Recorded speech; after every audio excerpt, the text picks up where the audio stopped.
Now we are going to talk about a few more terms related to osmosis. First, we are going to see how many types of osmosis are there, the names of those types, and then we are going to understand each type. Nextly, we are going to understand the osmotic pressure, what it is. This is a term. And lastly, we are going to see reverse osmosis. While we deal with this, we are going to understand what are the factors which influence the rate of osmosis. So before we start with the topic itself individually, just remember one thing: what is an osmotically active solution? A solution which, after being separated by a semi-permeable membrane, is active to take up the water or the solvent. That is the osmotically active solution. Keep this term in mind. We're going to use it oftenly when we understand osmotic pressure. Now, first we are going to talk about the types of osmosis. So, osmosis is of two types: end osmosis and exosmosis.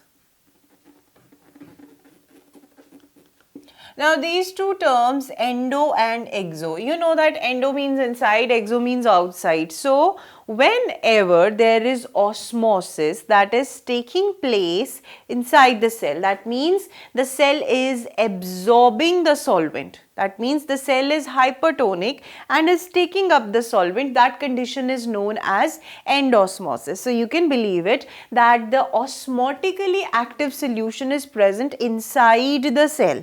That is, of course, having a semi-permeable membrane, because the cell membrane is a semi-permeable one. So supposedly this is the cell, this is osmotically active solution which is hypertonic, of course. That is why it is ready to take up the water. So the water moves inside the cell.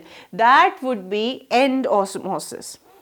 Opposite to this, supposedly this solution is hypertonic and the cell lying in the solution which is having the cell is osmotically active solution. So what will happen? The water which is present inside the cell would move out towards the osmotically active solution, and such a condition would be exosmosis. That means from the cell the water is moving out. And why I am taking water and not saying solvent? Because as I told you, in the living cells, it is usually water which acts as the solvent. So that is why I say that endosmosis is a condition when the water moves inside the cell, into the cell, and exosmosis is a condition when water moves out of the cell, when in both the cases cell is surrounded by a solution or a cell is dipped in a solution. So we have endosmosis and exosmosis. These two terms you have to remember. Moving further, we have another term, that is osmotic pressure. Now, before we understand what is osmotic pressure, you need to understand a term, that is osmotic potential.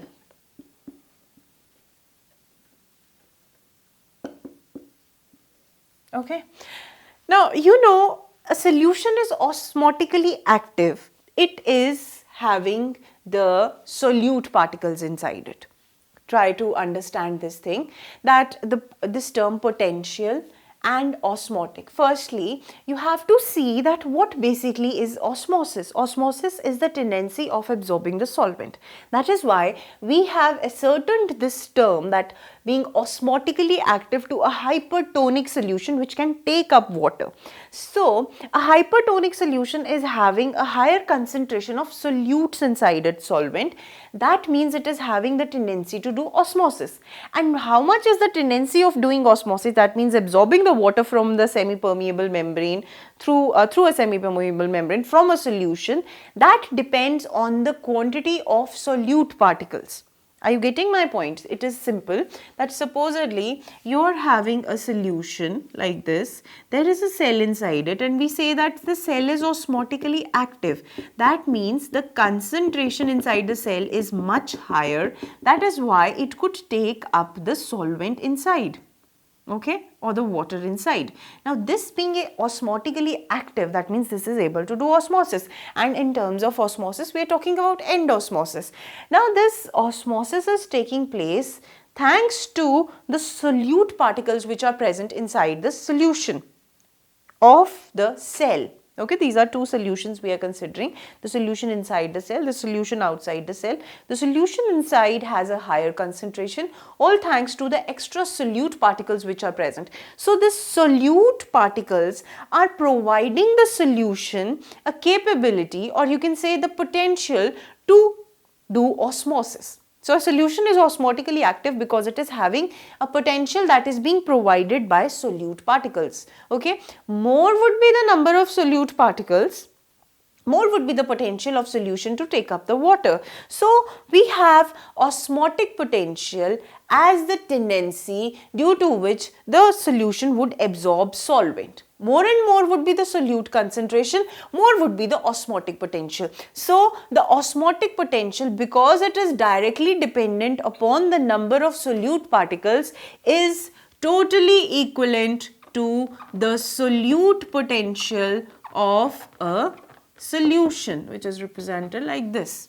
Okay, now you know that solute potential is a negative term. This potential is always observed as a negative value. So the solute potential, supposedly it is minus 20. So the osmotic potential would also be minus 20, because we have seen that the potential to do osmosis or a solution becoming osmotically active is dependent upon the number of solute particles. Now the solute particles provide the solute potential to a solution, and this potential is in terms of diffusion only. All these things are related to diffusion and diffusion potential and diffusion processes, and need not to say that osmosis is a special type of diffusion. So we are dealing with solute potential over here. This solute potential is equivalent to osmotic potential.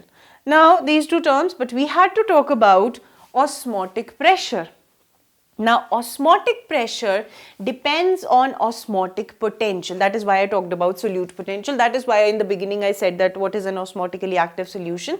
So coming to osmotic pressure, it is that pressure which must be applied externally so that the osmotically active solution does not absorb water. Now it must have gone overhead. I am going to repeat it because it was in continuity. I can make it out that it must have gone overhead. Why it must have gone overhead? Because so many potentials. What is the relation of pressure? Now see, for understanding this, we have an experiment. Supposedly, I have a solution like this, and I have a piston inserted into this container. This is a membrane. Now there is gradual movement of water or the solution A into the solution B, because B is osmotically active. This piston is responsible for external pressure. As much pressure would be required to stop this movement inside. Try to understand it. When this is not happening, this particular solution B is having its potential. That potential is osmotic potential, which would enable osmosis to take place. And that potential is somehow related to the osmotic pressure, because of which it absorbs water. There is a pressure inside the solution that is being created, and in order to relieve the solution of that pressure, it absorbs water so that the pressure decreases. Now to understand the value of the same pressure that this solution B would be exerting, I am putting an external pressure and understanding the value that it must be having. Please try to understand. Supposedly, you have a solution which is osmotically active. It is osmotically active because of the potential which is provided by the solutes. Now, this potential is giving it a pressure. It is exerting a pressure on the cell itself or the solution membrane itself, because of which, in order to ease that pressure, external water comes inside. Now, that external water would stop coming inside if the pressure that is exerted from inside is equated from a pressure outside. When the pressure value would be similar, there would be no movement of water. That means no diffusion would take place. So that value of external pressure, when applied to a solution that is separated from another solution by a semi-permeable membrane, which stops the movement of solute. That means that pressure where osmosis does not take place. That pressure exerted on an osmotically active solution is known as osmotic pressure. I would suggest you to watch this lesson over and over again until and unless you don't understand it, because this osmotic pressure is a little bit tricky topic. It is that pressure which, when applied on an osmotically active solution from outside, stops the osmosis. Now the tendency of doing osmosis depended on this. Osmotic pressure is external pressure and it has to be equivalent to the value of osmotic pressure, but because it is in opposite direction, it is applied externally and this potential was present inside the osmotically active solution, so both the values are equal.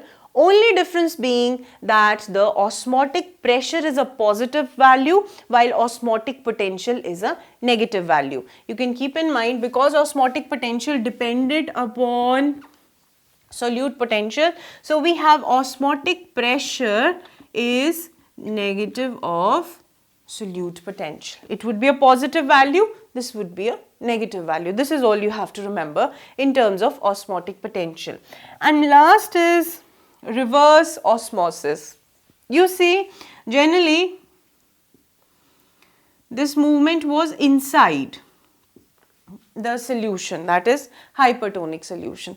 But if I apply so much pressure which exceeds the osmotic pressure, see, when the osmotic potential would exceed the osmotic pressure would exceed the osmotic potential, that means the pressure that has been applied externally exceeds the potential of the solution inside. Instead of water molecules going inside, the whichever water molecules are present inside B, they would come out.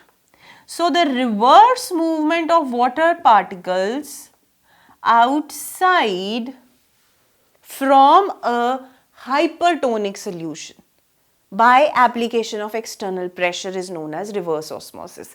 You can remember it in this way, that osmosis was when the water moved from a hypotonic solution into the hypertonic solution. But in the case of reverse osmosis, the water from hypertonic solution, that is having higher concentration, a pressure would be applied externally and the water from hypertonic solution would move out. That is known as reverse osmosis. And lastly, from all these topics that you have studied, you must have seen one thing, that it is a concentration of solute particles which play an important role in the osmosis activity. So all these factors, they depend on the concentration of the solutes which plays the role in a given solution, and of course the permeability that is being provided by the membrane which separates the two solutions. So this is all about